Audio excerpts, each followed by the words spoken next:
Two guys either side of 50 with one dream to achieve middle-aged sporting glory. This is the Missing Links Golf Show.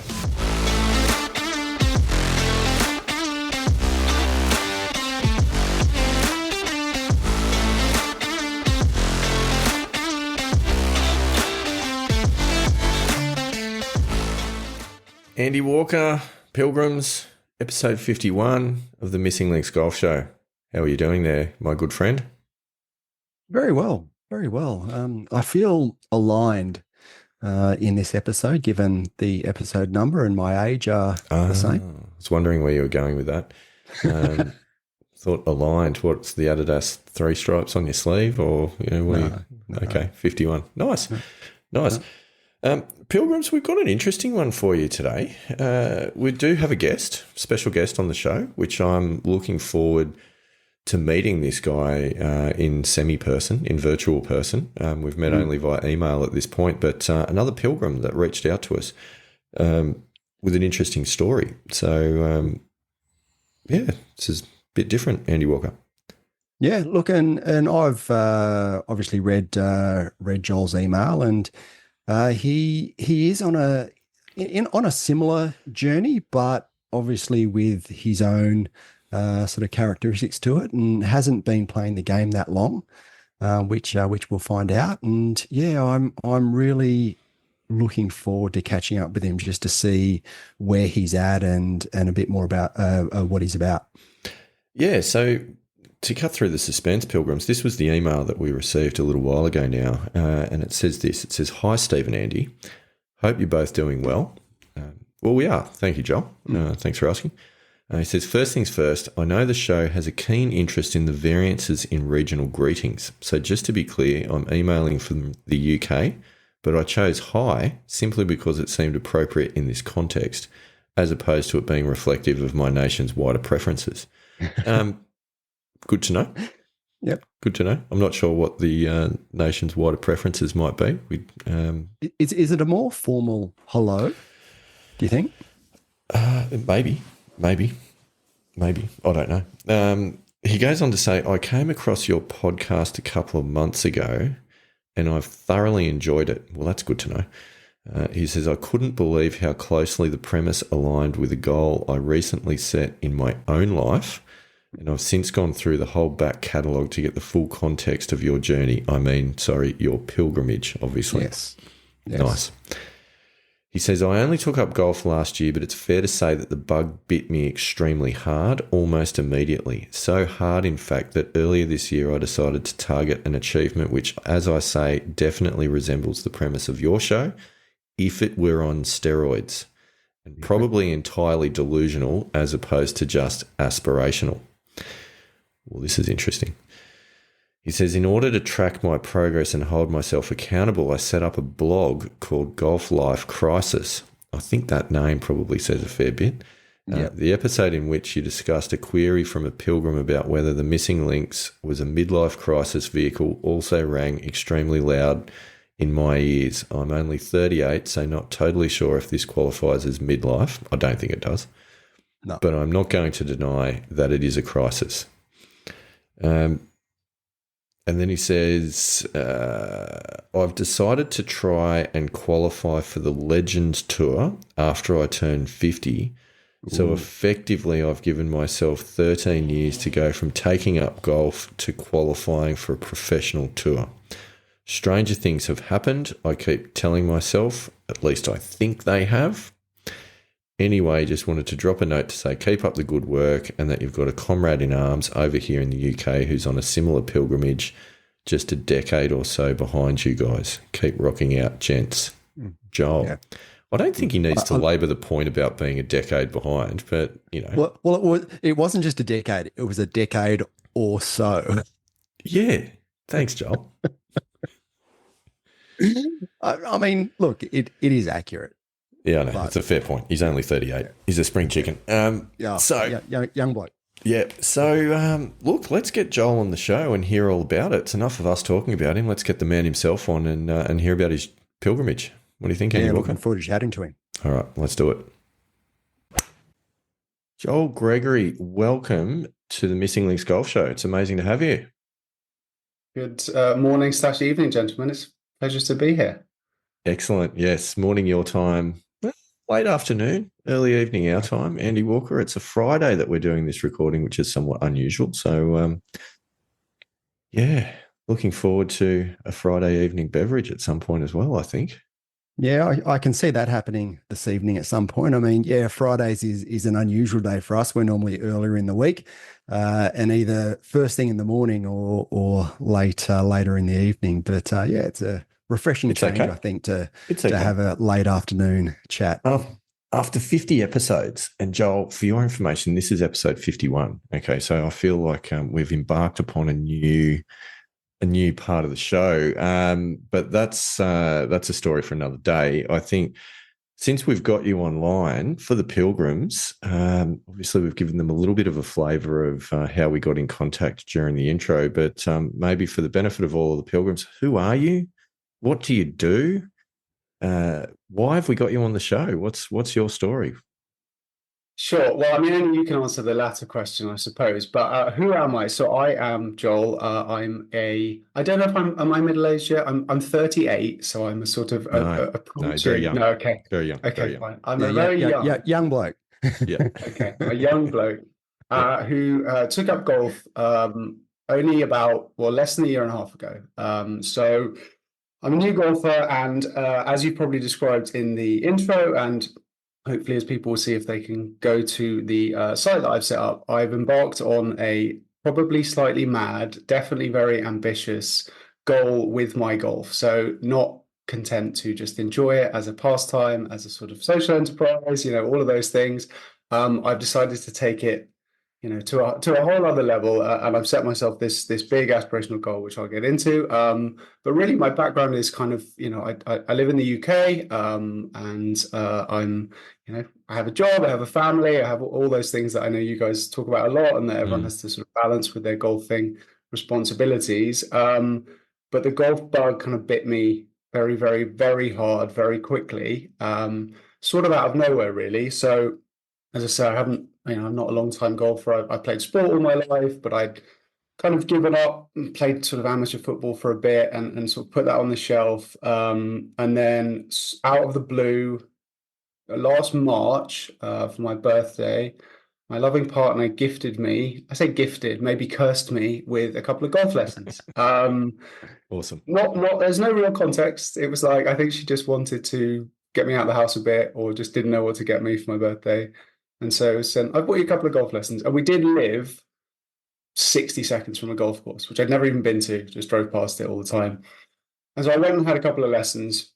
And on the first lesson, a sort of very cliched, clouds breaking, light shining down moment where I hit a good shot and I got that sort of feeling of, flushing a golf ball for the first time.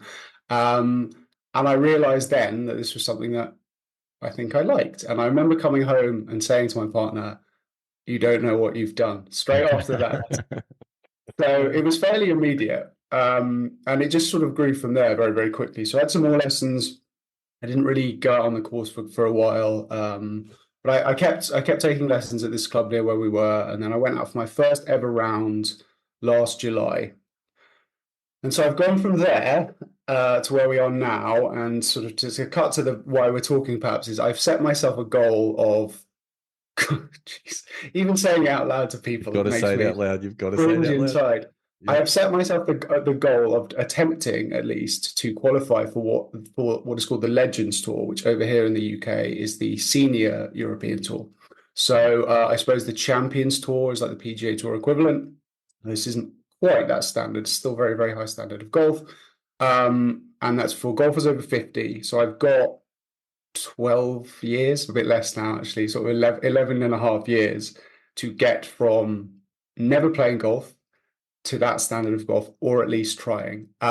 So yeah, first round of golf was last July. Didn't go very well, as you might expect. But I kept going, and I've made quite a lot of progress relatively quickly, I think at least.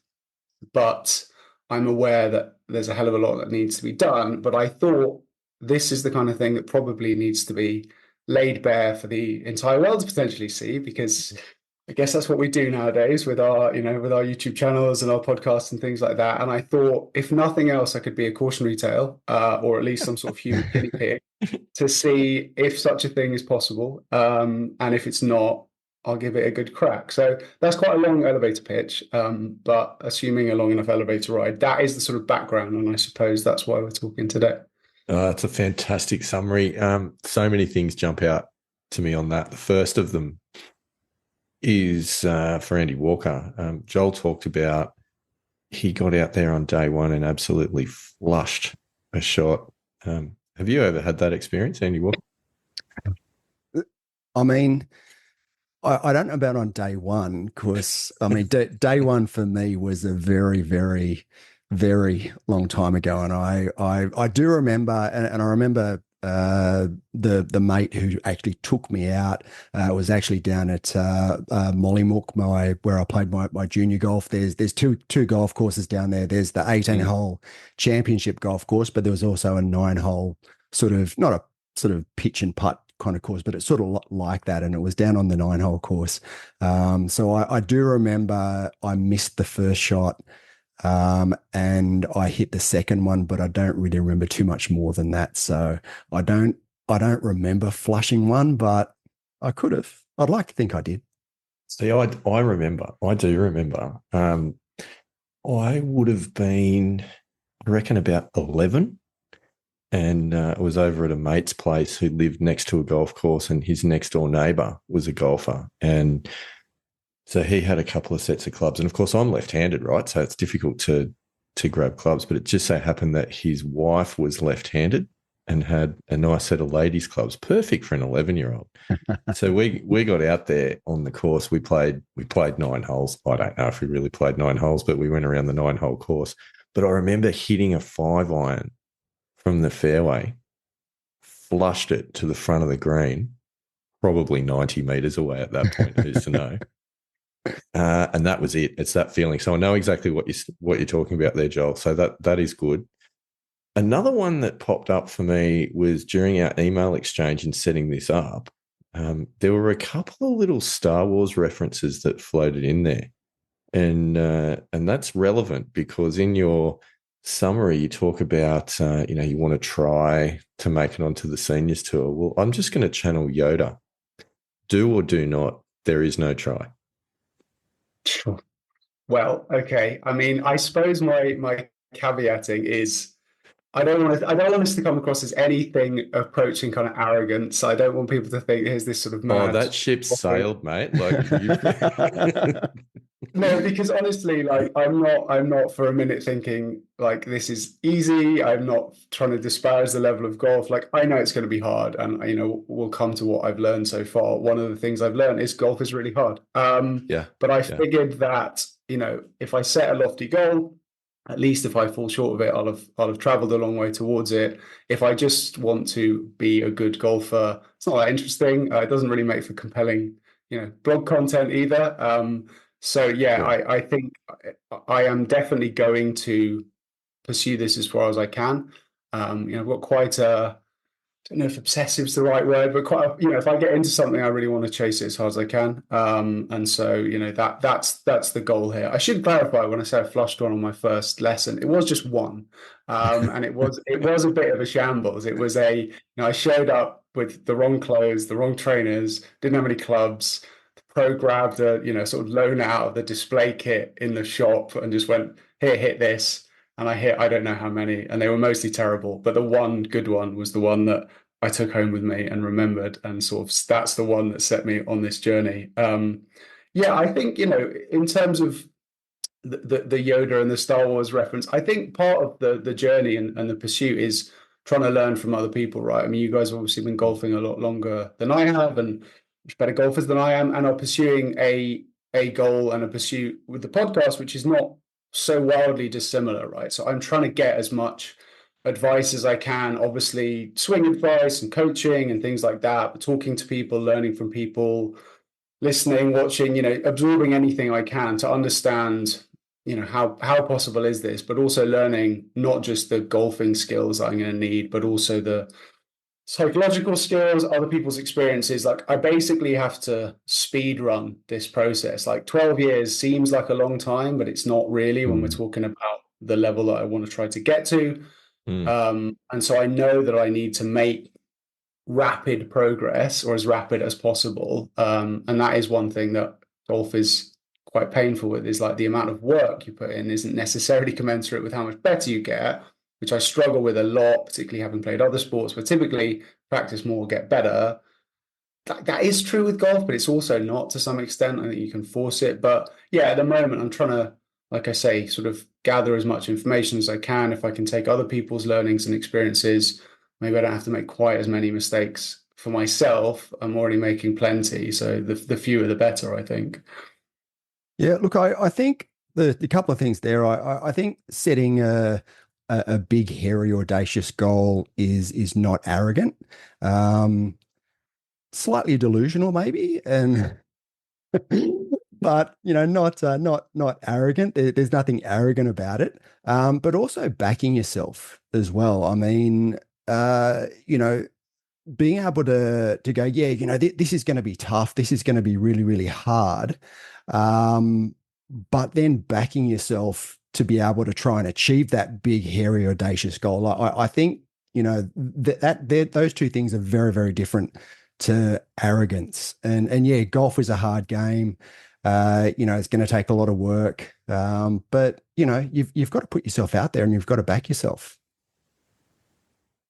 Yeah, and I think I mentioned I mentioned the big Herodotus goal in the post, where I kind of lay out on the blog sort of what it is I'm trying to achieve, and I know you guys love a quote, whether it's a sort of a Mike Tyson or an Eminem quote. We've been dropping some of those over the episodes, things like that, and one that I'm trying to sort of provide solace to myself with is this idea that people overestimate what they can do in 6 months, but underestimate what they can do in 10 years, which is typically, I think, attributed to Bill Gates. Although whether he's the first person who said it or not, I don't know. And I think that has been part of certainly the psychological juggling to this, is like, I feel like I'm not making enough progress day to day, week to week, month to month, but trying to sort of zoom out and take that long view and go, actually, the gains will compound over time. If I can get slightly better each day or slightly better each week, I have a runway where hopefully those improvements will aggregate enough to at least get me to a position where this seems achievable once the time frame, or the deadline, as it were, kind of comes into view a bit more closely. I think that's true. And, to Andy's point, and also Joel, to your point, like, small goals don't inspire people. This is exactly certainly one of the lessons I've learned through my business career, is that like a big, bold vision hooks people in, and it gets the juices flowing, it gets you inspired. And I think that's a good thing. If you'd taken up the game, I mean, just play this one out. You take up the game, you get given the lessons, you turn up, you flush one, you think, I could potentially be the next Tiger Woods, but I'm gonna ease up on this. And I'm going to set myself a goal. I'm going to come home and I'm going to tell my partner, you don't know what you've just unleashed. I think I'm going to set the lifetime goal of running 5th in a C grade club competition at some point. I mean, at the moment, 5th in a club competition would be an improvement. So maybe I should have set that as at least a goal along the way. But I just don't think it's got the same ring to it, like it's not going to get anyone pumped.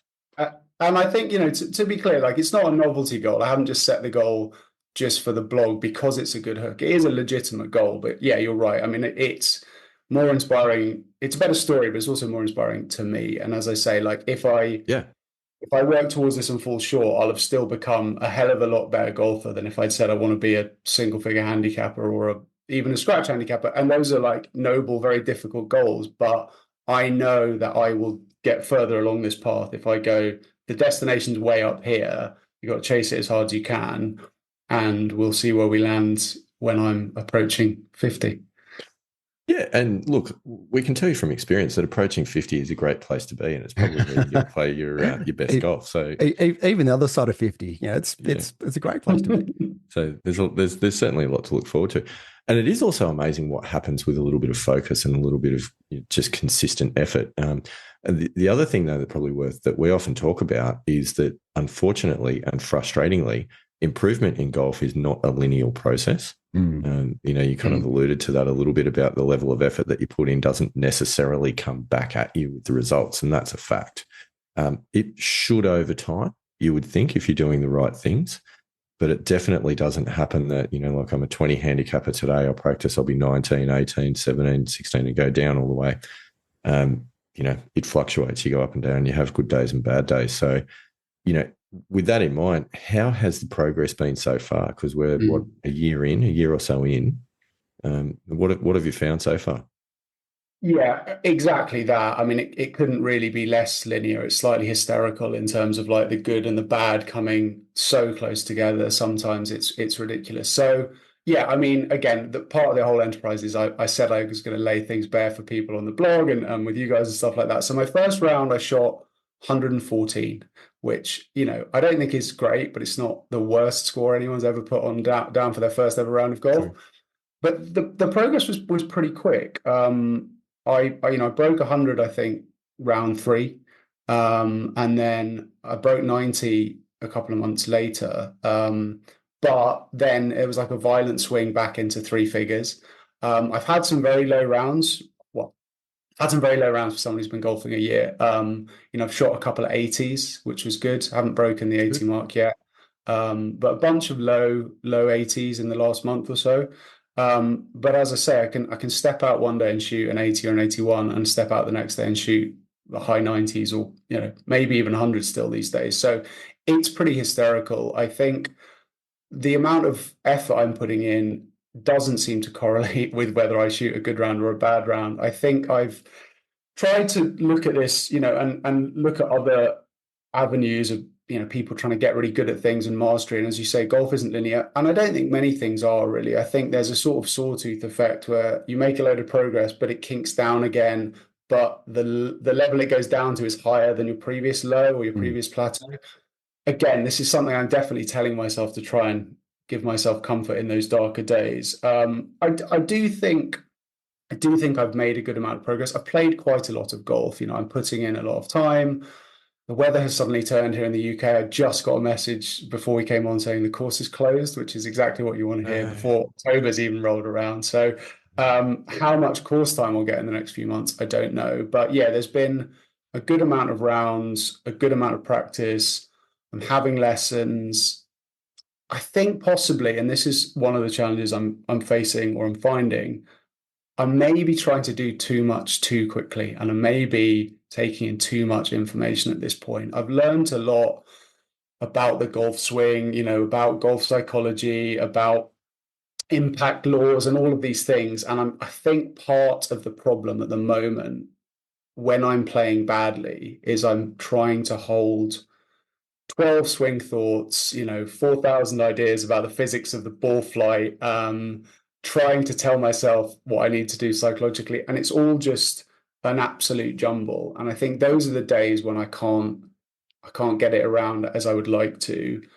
The days where, for whatever reason, the mind is more still, I'm not really thinking about much. And I know, anyone who's played golf for any length of time knows this to be true, but you can't really tell yourself not to think about things. It doesn't really work like that. So those are definitely some of the issues I'm having. And I think one of the biggest struggles I've got is with that variance, that level of swing from good to bad is so wide in golf, and particularly for a novice golfer. I mean, I know, I listen to the podcast. I know you guys have had good rounds and bad over the recent months, but I think my gap is so wide, and it's so painful to go out and shoot a really good number and then a really bad number and not really know why, or not be able to like bring that upper bound down a bit. I think that's the thing I'm really struggling with at the moment. So it's humbling, that's for sure. But what I'm trying to focus on at the moment is kind of constraining my range a bit more in terms of the good scores and the bad scores,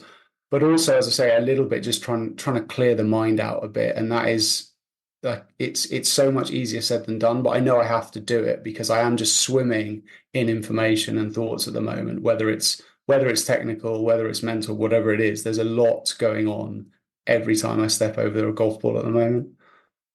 Yeah, but I mean that's golf though, isn't it? Like there's a lot of stuff out there when it comes to golf. You could spend all day, whether it be on YouTube or reading information, listening to podcasts where you can get into that paralysis by analysis mindset. But and this wasn't really a concept when I was trying to play pro golf in the 90s, but being able to swing athletically, which is just sort of letting it happen and not actually, I mean, when you're on the practice fairway and you're trying to improve your swing, it's a different story. But when you're out in the golf course, just trying to let go of all of those swing thoughts. And that's one of the things that I'm trying to do at the moment, is to be more athletic when I swing. And it's more of a swing feel rather than having any technical swing thoughts as such. So, and I'm finding that to be certainly a lot better than what trying to be in 12 different positions at once. Yeah, absolutely. And I think again that's something that I've found has been really different with golf to anything else I've done before sports wise, is that like I never thought about any of that stuff before. I used to I'm not some sort of sporting prodigy who played anything at a particularly high level, but I played a bit of everything, and I played football until kind of my mid-30s. I played football for 25 years or whatever it was. I never once thought about the level of like flexion in my ankle, or the exact angle at which I had to land my plant foot when I was taking a shot. I never thought about it. Didn't even used to practice in any really structured way. I just go and play football and kind of got better at it over time. And golf doesn't seem to want you to do that. And I know you can, but there's so much to learn. And because the margins are so microscopically fine, like we do have to learn a certain amount of technical, golf swing mechanics and things like that.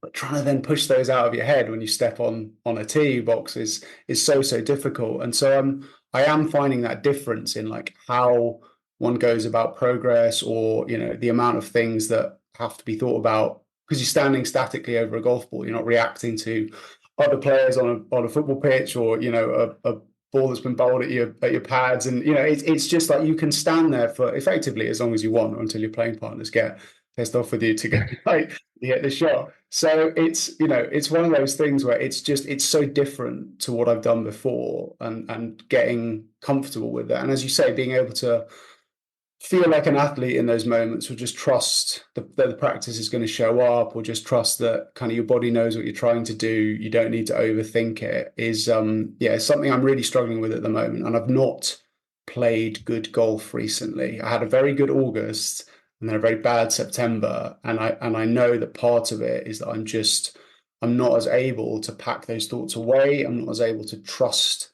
my swing, such as it is. And I'm not saying it's great, but like when it's going well, I don't really think about it and I can swing freely. And I get to that point where there's like a lot of tension, and it all gets very steery, and then nothing good happens, and the rounds just get away from you from there at the moment. So much in all of that to unpack. It's not funny. Where do we start? Oh, I love it, because like this is just the story of every single one of us on the golf course every weekend. Exactly what you're talking about, and it's all there. The concept of that variability between good rounds and bad rounds, I was just thinking about that when you were talking about it. And you've got good rounds and bad rounds. You've got you've right down to good holes and bad holes, but right down to good shots and bad shots, which is obviously the culmination of all those shots added up is going to be a good hole, bad hole, good round, bad round. So, the reason that I talk about it like that is it starts to bring it back to process thinking rather than outcome thinking. And I feel like something sitting just slightly behind your story there is that your expectations have shifted about what you think that you should be delivering on the golf course week in, week out. What was a good round 6 or 12 months ago and an acceptable score, that jubilation of breaking 100 for the first time, that's gone now because you've done it. Now you expect to do it, and if you don't do it, it's disappointing. So I think there's a piece there around that whole expectation might be moving ahead of the way that the results are potentially moving, that's building the frustration, that's building the tension, and all those other things as well that you talk about. Yeah, 100%. And it was, the breaking 100 was great and came very early, and the breaking 90 came way too early. I mean, it was a total outlier round. It was like I shot an 85 out of nowhere, but then went out and was straight back in the mid 90s. And I think, yeah, exactly that. I mean, you guys talk about this a bit, but by definition, your best rounds don't happen very often, right? And almost every round you ever play is not going to be your best round, and I know that, but I'm trying to accept the variance as best I can. And I think what's happened is I feel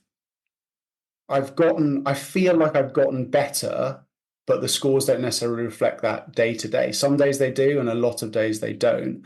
And that's what I'm finding difficult, is to trust whether I have gotten better or not when I've come off a bad round. And whether I'm a better ball striker or putter or whatever it might be after I've shot a score that I'm not happy with is very, very difficult.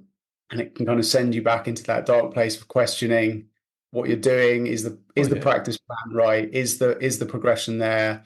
Am I a madman for setting out on this course? Possibly yes. But the exact opposite happens on a good day, right? As I said, I had several good rounds in a row at the start of August, which made me really believe that I could do this. I am definitely not good right now at taking each shot as it comes. And as you say, I know the rounds are clearly a culmination of the amount of shots you take, but I have a constant mental scorecard going. I could tell you in any second of any round of golf I play how many over par I am, or where I'm standing, and whatever. And that is proving very, very difficult for me to then just play free golf. And the other week I had a very, very good chance to break 80 for the first time, but all I was doing was just counting what I need to do, from here on in. I got 5 holes left, 4 holes left. I've been there. I've been there. Yeah. Shock horror. I then rope hooked 2 into the trees on the last 2 holes and shot an 80 and big heartbreak. So the things that people talk about, I know you guys spoke to Josh Nichols and John Sherman and people like that, and they're right, and they know a lot more about golf than I do. But knowing that that's right, and that's a mindset I have to take, and being able to inhabit that mindset when I'm actually on the golf course are 2 different things. And I think I'm inching myself in that direction, but it's certainly somewhere where there's big progress that needs to be made. And as much as having the swing lessons and stuff is fundamental, I know that ultimately I'm going to have to get past that point of acceptance and real acceptance, not sort of BS. I'm telling myself I'm accepting the outcomes, but I know I'm not really. I have to somehow try and find that level of real acceptance, whereby I can swing more freely and actually be okay with what happens. Because I think you mentioned this previously, but the brain knows if you're trying to con it, right? And I can say to myself, I don't care where this tee shot goes, but I really do. So I've got a long way to go in all of this, but I certainly know that mental side of things is something that I need to put some focus on, because it is holding me back at the moment. But if you look at and you're talking about variance for a couple of moments, even the PGA Tour guys, they can shoot 62 on one day, and then they could potentially shoot 77 on another day, which is a 15-shot variance for guys who, I mean, they're doing it. They're the best in the world. 8 hours a day. That is their life. That's all they're doing. They don't have jobs and other things that are taking up their time. Well, they've got a lot of other stuff taking up their time, but they're doing that for a living. So, say even for, the average golfer, say you've got a 20-shot variance. I mean, you mentioned you shot 80 not long ago. A 20-shot variance between your best at 80 and the other side of that is 100. Yeah.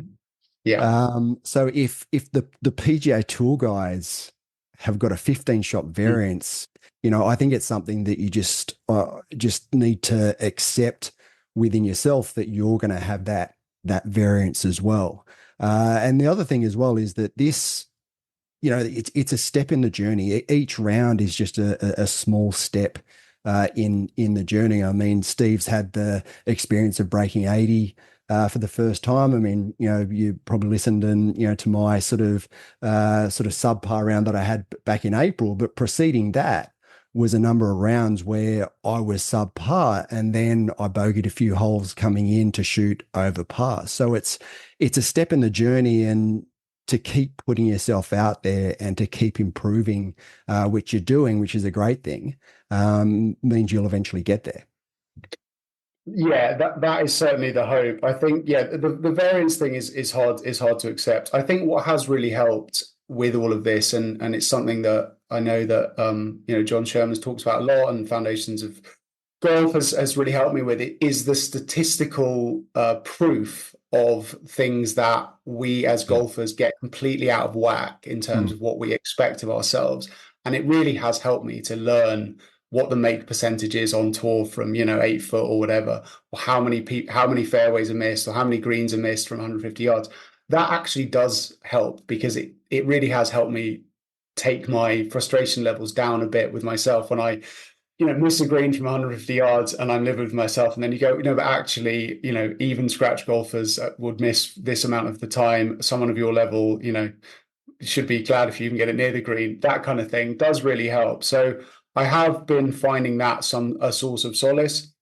As you say, the variance of PGA Tour players is similar in terms of from low to high. Obviously, I prefer my variance to be in that range, but we'll come to that. We all would. We all would. Yeah, and again, it's clearly a universal thing, right? I obviously, you guys have had some good rounds and bad rounds, and listen to Chasing Scratch podcast as well, and there's been a lot of times there when it looked like some of those level par rounds were going to happen, and they didn't. So I know we all go through this, and it's just my my isolated version of this shared experience that we all have, and I that's why I wanted to reach out. I mean, listening to the first or second episode you guys did, it was like listening to my own internal monologue at one point where you were talking about. I feel sorry for you. That's a scary thought.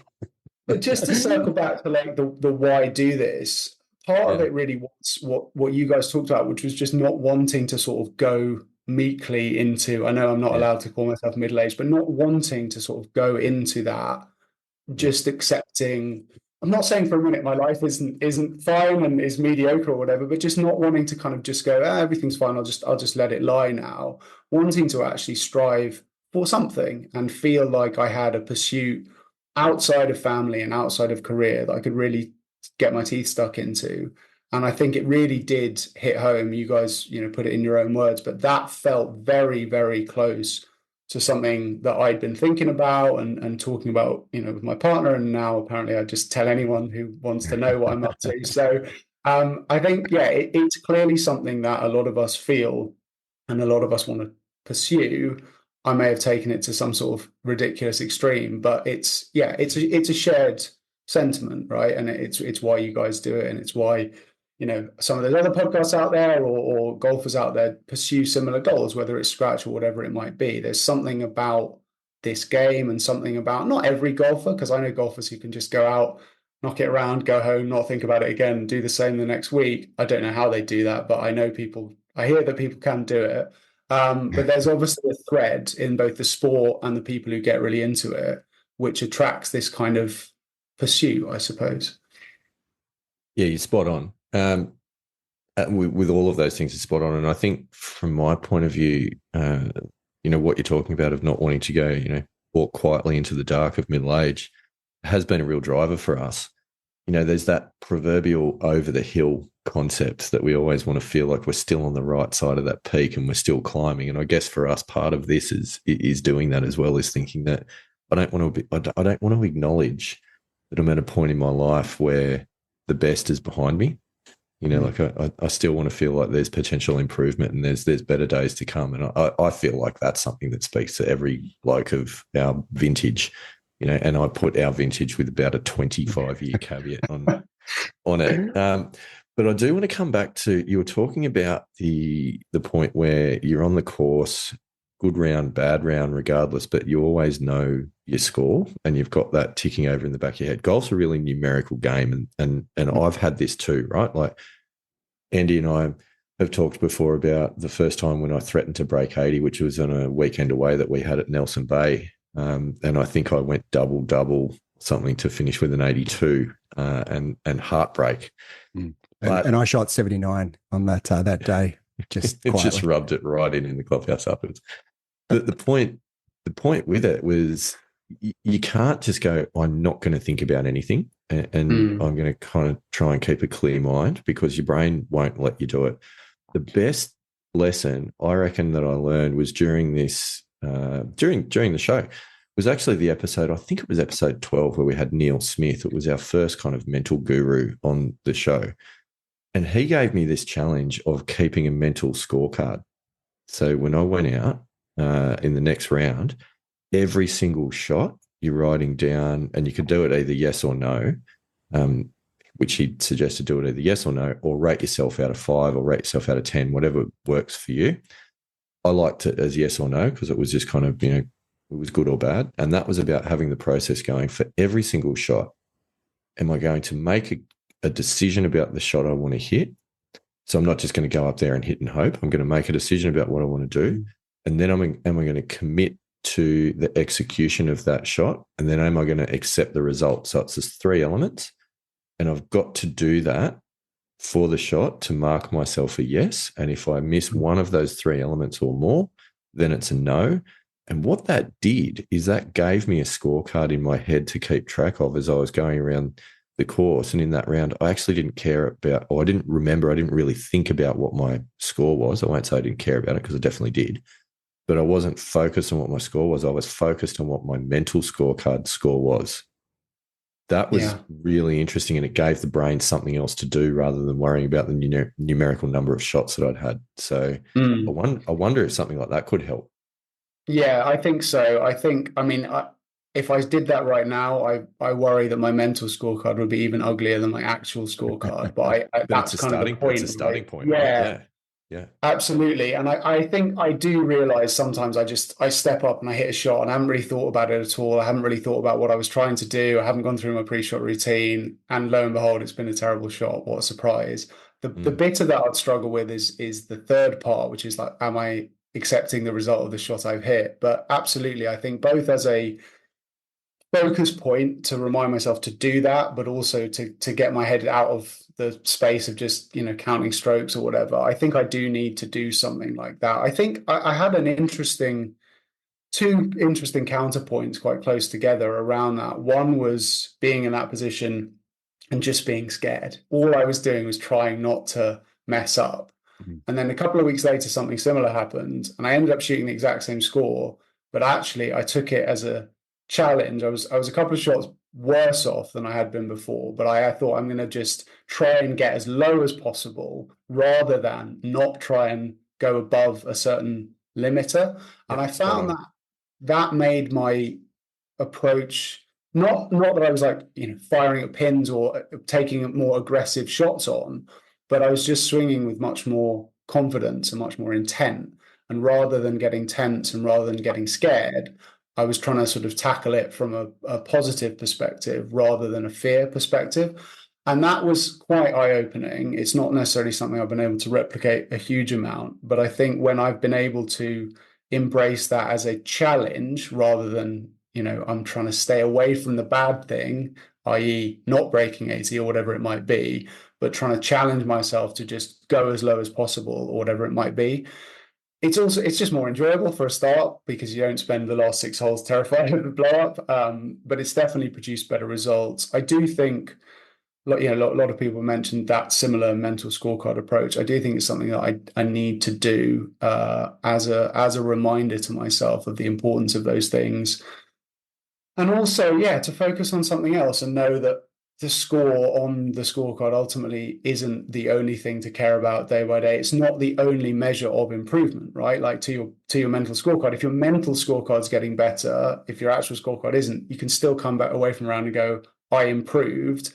I may not have improved to par, but I improved an aspect of my game today, and I can prove it because my mental scorecard's better than it was last week or whatever. I think you'll definitely notice that the two will move together.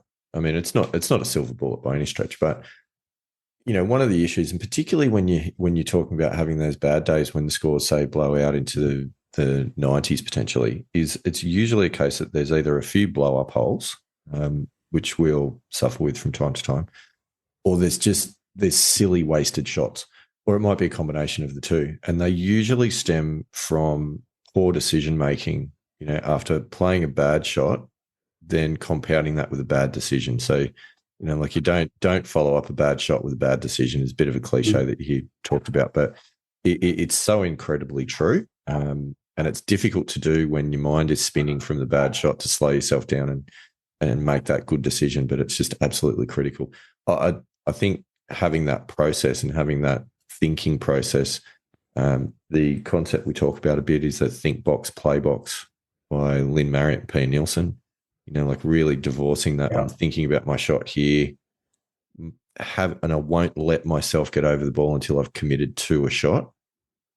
And then when I get over the ball, I'm going to stop thinking about all of those technical things and I'm just going to focus on executing the shot. It can really help. I don't know, Andy Walker, am I making any sense? Oh no, perfect sense. But we're talking about the think box, play box, and the mental side. Question I was going to ask is: have you looked at the mental golf type at all, Joel? I haven't. No, I know that that's something that you have been an advocate for, and it does sound interesting. I think at the moment I'm drowning in things to do or improvement plans or books to read or podcasts to listen to. It's on the list certainly. Listening to you talk about it, I have an inkling of what mine might be, but I think probably it's something that I should do. I certainly find myself affected by external factors, not just the shots I've hit, the people around me, the pace of play, what's just happened before I showed up to the course, those kinds of things. And certainly sometimes in ways that seem completely counterintuitive. I find very often a good range session will precede a very bad round of golf and vice versa. And sometimes having no time to prepare and just rolling out the car and running to the first tee, I then end up playing really well, possibly because there's no expectation. So I think possibly investigating that a little bit more formally and trying to understand it would be of value. I guess, and maybe you can fill me in a little bit on what the outcomes of that are. Obviously you've got your mental golf type, but how you then take that information forward. I guess knowledge is power to some extent, but I presume there's something slightly more to it than that in terms of what you then use that knowledge to do or not do when you're out on the course. Yeah, absolutely. And what it does, it identifies your unique personality traits, and everyone's got them, and it gives you a framework to be able to go out and play golf within this mental framework. Now, just as an example, and Steve and I are complete opposites in that I'm an introvert, Steve's an extrovert.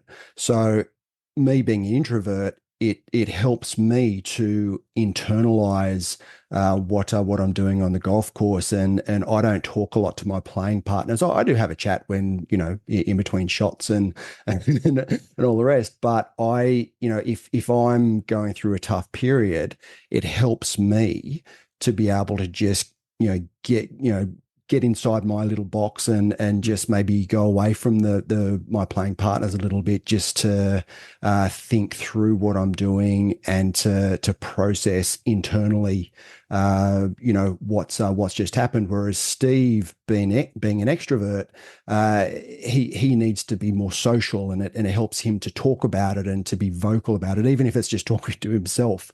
So that happens. So there's a difference in that process of and that's just the first one, the introvert versus extrovert. So the mental golf type will take you through your 4 different personality types and gives you a framework to be able to go out and play your mental game according to your particular personality type. It's actually quite useful because I think, sorry, Joel, just to jump in, you strike me as fitting squarely in my bracket of the extrovert personality type on this one. And I say that because the external stuff affects you. It's actually not necessarily just about the fact that you need to talk all the time, you need to get it out there. It's actually about where you draw your energy from, and you're drawing it from the external world around you, whereas Andy Walker's he needs that quiet time to recharge the batteries and to get in his bubble. And that's why this was the lesson I learned in it. That's why pace of play, playing partners, conversations around you, all these other things actually start to come in and they start to impact. And for me, they really, really do. And they have. Going through the mental golf type work, actually, what I learned is that instead of a strategy of dealing with that, what I always used to do was to try and go, no, don't listen, focus, get back in your zone, do all the things that you kind of generally taught to when you grow up playing sport. It doesn't work because it's still going to get in there. You can't deny it. So the lesson out of it was to go, when you're hearing it and you're on the tee box and you're hearing the chatter behind and you don't want to be that guy that backs off the ball and says, hey guys, can you please be quiet? So you hit the shot anyway, and you hit a bad shot, and then you get cranky because you're worried about them, but then you don't want to be overtly cranky because you don't want to be that guy again, and it just snowballs, right? Like we've all been there. But it's actually in that situation going, no, this is my personality type. I understand that's why I'm hearing that, but it doesn't mean that that it has to have an impact. This is about me. This is not about them. I'm just going to let that sit there and wash over and refocus myself on the shot. But I'm not trying to block it out because I know I can't. I'm just accepting that that's me, and I'm hearing that. And that subtle little difference that changed the world for me when I was playing with people who were kind of doing things that was getting my goat just a little bit. That's really interesting because my instinct was the opposite, was that I would be on the introvert side of things. And maybe I am, I don't know. I will do it because just hearing you talk about it has made me think, actually, I don't really have a clue. But all of those things you just said, once again, is like listening to my inner monologue in terms of people are chatting on the tee box. I don't want to say anything. I'm annoyed, but I'm just going to keep it in, etc., etc. I mean, that happens all the time. I think one of the things I love about golf is it's a social sport. And one of the things I hate about golf is that it's always a social sport and someone always wants to talk to you and someone always wants to have a word. And sometimes I don't want that. Sometimes I just want to play golf. But if you show up, with your buddies, you can't not chat, right? And sometimes I'm not in the mood. I just want to focus. But I find the energy of my playing partners, for better or worse, but usually for worse, does really have an effect on my mindset. And there's some people who I try to avoid playing with because I just find their personality type and mine, they don't seem to mesh well on the golf course. They're sort of very chaotic and all over the place. And I like to be a bit more kind of methodical and take my time and stuff like that. And I suppose part of this and part of the pursuit, I'm going to need to just get better at dealing with whatever that might be. I've been paired up with some complete strangers in tournaments, and sometimes it's gone well and sometimes it's gone badly. And competitive golf is like that inherently. And I guess I just need to be able to take the rough with the smooth, for better or worse, because if those external factors are playing too much of a part, I'm just going to be hamstrung and only be able to play well when everything around me is perfect. And that basically never happens, but it's certainly not going to happen enough to allow me to make enough progress towards this goal of mine. So yeah, I think you've probably sold me on it now. I had thought about it before, but just hearing kind of those two sides of the coin actually makes it come home a bit more that probably is something I need to have a better understanding of, so that I can ride the waves, of those external factors better round by round. And I certainly think if you're going to be playing competitive golf, there's going to be a lot of things that are outside of your control and outside of your influence, mainly being your playing partners and other things that are happening on the golf course. And certainly, if you're going to start playing on the Legends Tour, there's going to be crowds. There's going to be people around. I mean, even club championships. People come out to watch club championships. So those external factors, you're going to have to accept and have a process to be able to deal with them. And that's where I found that mental golf type has provided a really strong framework for me to deal with those. I can socialize, but on the golf course, but I really like to internalize where I'm at and be in my own space, in my own head, especially when I'm walking up to the golf ball. So that's one of my focuses, is that, I'll be social walking down the fairway, but the closer I get to my golf ball, the more I back away from my playing partners. So, so I think that's going to be really important and competition is amazing. It teaches you so much about yourself. So I encourage you to play more and more competition as much as you can. But you're just going to have a framework to be able to deal with those external factors that you can't control. Yeah, and I'm finding that. I mean, I've put myself into quite a lot of competitive scenarios this year already, which has been very interesting. As I said before, I played team sport for a long time, but never played anything individually. Mm. Obviously, never been a member of a golf club before. Didn't even know how golf competitions worked, really. I mean, obviously the scoring, but in terms of like the formats and stuff like that, all new to that. But this year, joined a club and tried to sort of throw myself into competition straight away. And it has been interesting. I think it's been a mixed bag, obviously in terms of results, but that's fine. But in terms of how I felt about it psychologically as well, I found it's varied hugely. Some days I've gone in feeling very energized and like the moment and the occasion has actually fueled me to play well, and I've kind of stepped up to it and gone, I'm going to embrace this challenge. And sometimes the exact opposite has happened, unfortunately, and I've sort of just crumbled under the pressure, and I think probably set my expectations too high. We had our club championships at the end of August, and it was just off the back of a few weeks of really good golf. I mean, the best golf I've ever played consistently for about a fortnight. And then the club championships came up about 10 days after that, just long enough away for me to have a couple of really bad rounds and start questioning everything I was doing. It's But time for a swing change at that point as well. yeah, it wasn't it just. But yeah, I mean, our club championships work. There's a sort of the club championships, but there's also the 15 and above bracket for handicaps, which I unfortunately still fall into. But all friends and playing partners were all giving it that I was the favourite for that because I've been playing so well, and I went in feeling pretty good. And it was a 2-day event, and the first day went quite well. I think I was a few shots back of the lead, or so I thought, until someone posted some ludicrous score after day one. But still fine. Felt good. Felt competitive. Felt calm the second day. First tee, duck hooked one into the road on the side of the course, out of bounds. Took an 8. Day was gone. And it was certainly one of those things, like you say, it's the day where people come out and watch. You're paired with someone you never met before. There's pressure. It was, pure unadulterated stroke play, no pickups, no, I'll just take a 0 and move on. Yeah. It was, if you really mess this hole up, you could be taking a 15. Yeah. And someone I know did take a 15 actually on one of the holes. And that level of scrutiny and pressure, admittedly, it's the club championships. It's not, the President's Cup. So it's not exactly that high, but it didn't bring out the best of me at that point. And I've had a couple of times when it's been different. Won a couple of comps earlier in the year, which was great. But that was the biggest one. That didn't go so well. And then I played last week in a pairs competition over at Celtic Manor, and again it was a relatively big thing. I think there was 100 pairs of golfers and people on the first tee and a starter reading out your name and things like that. And that didn't go well either. So there's clearly work to be done. I mean, factors outside of my control completely. One of them at the moment being which way the ball's going to go off the tee. So I need to get that sort of sorted out. But I don't want to shy away from it. I don't want to have a bad experience and go, I didn't like that. It was uncomfortable.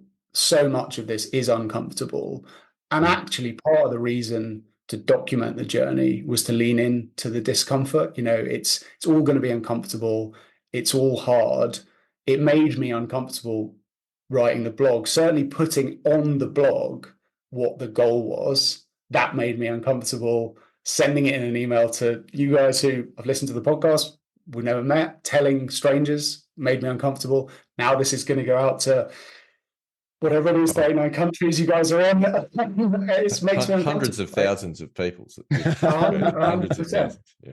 But that's good, right? I think that's got to be good. And if I do get even closer to the goal, that level of discomfort's only going to get higher. And so I just need to be okay with it. I think I just need to try and embrace it and try and get more comfortable in the discomfort as I go. Because ultimately, yeah, it's not going to get any easier from here. So I've been trying to do the competitions. I'm going to keep trying to do it, as weather allows. But certainly there's a ton of work to be done in terms of feeling calm and not having that outcome focus and just accepting the inputs of the day, but also the outcomes at the end of the day, because ultimately the worst thing that happens is a bad round of golf. And there's always another one to play, right? So it's really not that big a deal in the end. And that is a very, very wise quote. And we're nudging the hour mark, Joel. So I know we've kept you from starting your day. I just don't know that we're going to find a better kind of a segue to wrap up the conversation than that quote that you've just offered. So with that in mind, I've loved this conversation. It's been fantastic. It's so nice to hear that our story actually resonates with somebody else somewhere around the world. And by the way, 41 countries we're in at the moment and rising. But it is awesome to hear that you've gotten something out of it, and that some people out there actually get something out of it. And I have no doubt that plenty of people are going to get a lot out of your journey and your blog.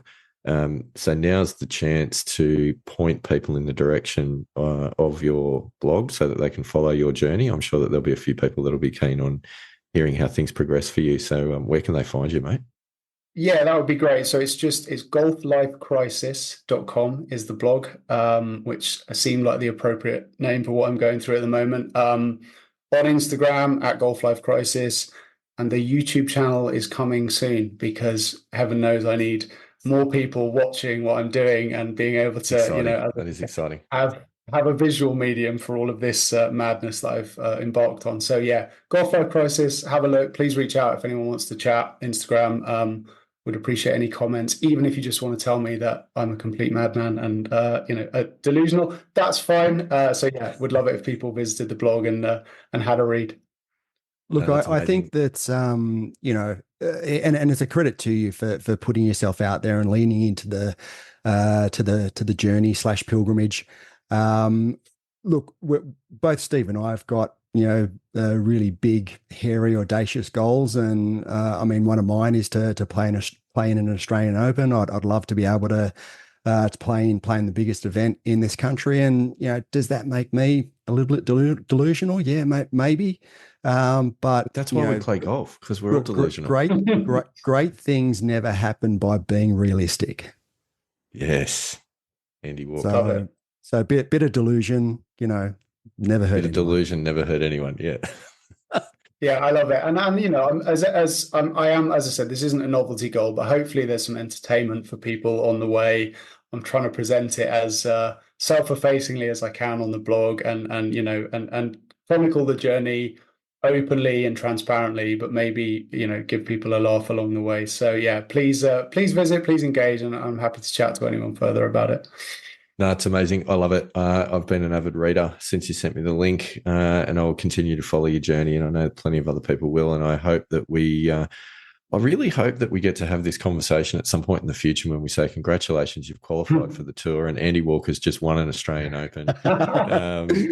There's so much. I didn't say I've got a goal of winning an Australian Open. That would completely delusional, not just a little bit. Playing in an Australian Open, maybe leading amateur. Maybe. Sorry, I should say Andy Walker gets on. He reports that he's finished runner-up in an Australian Open to his good mate and podcast co-host. Good one.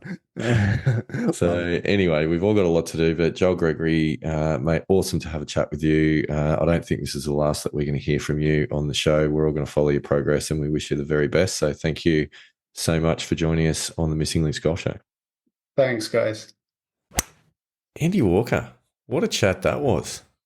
That was pretty amazing. I really enjoyed that. That was one of the more enjoyable chats that we've had. Just,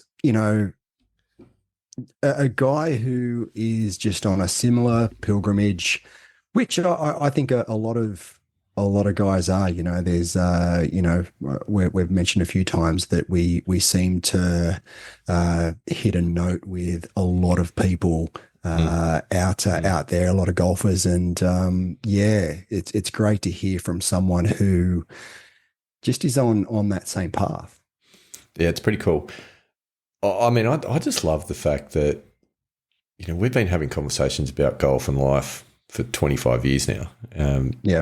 And 50 episodes ago, we decided to start recording them and putting them out to the world because, of course, our conversations would be interesting to everyone else in the world. But you don't think that for a moment. But the fact that there's numerous other people who hear the stories and hear the pilgrimage and go, yeah, that's me.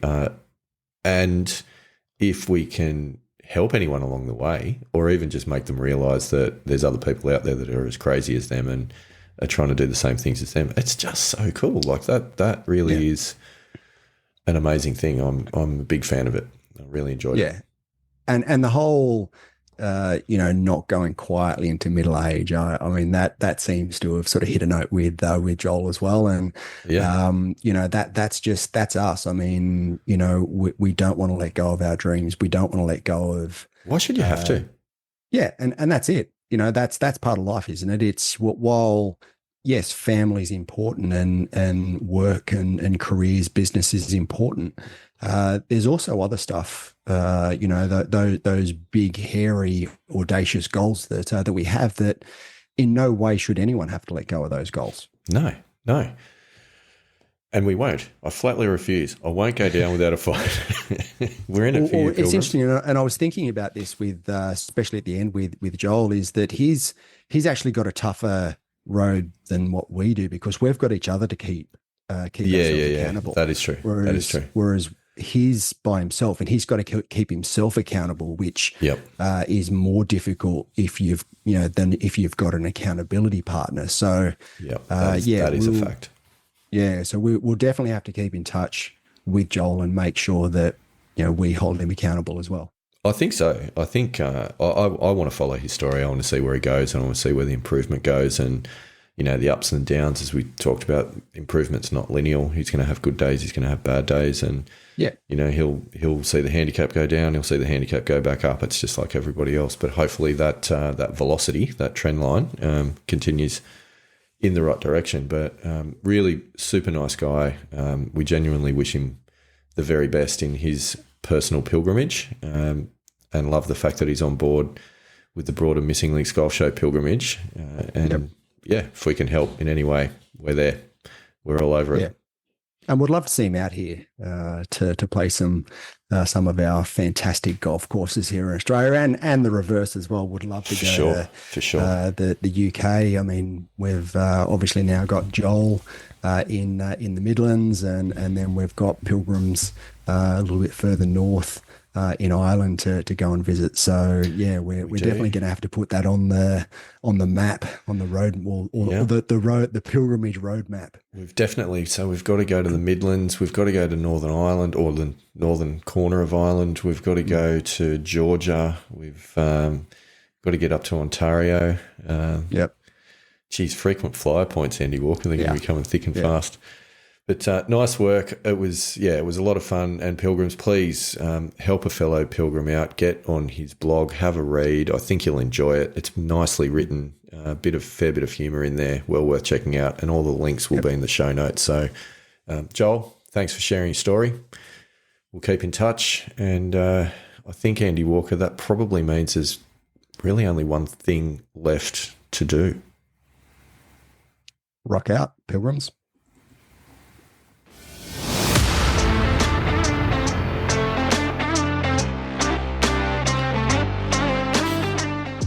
Thanks for listening to us today. We love hearing from our pilgrims, so please reach out to us through any of the links in the show notes.